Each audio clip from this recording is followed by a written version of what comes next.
talagang binibigyan namin ng pansin human capital, yung kagalingan ng bawat Tarlakenyo, yung oportunidad na maibago ang buhay, no? And how do we do that? Sa mga livelihood, di ba? Na may pagkakakitaan para magkaroon ng isang maganda at may dignidad na buhay ang bawat Tarlakenyo.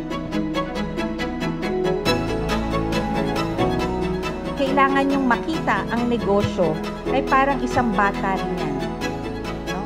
Na kailangan yung palaguin, inaaruga, binabantayan, na patuloy tinuturuan, hindi tumitigil dun sa unang araw ng pag-establish, pero through the years, kailangan arugahin.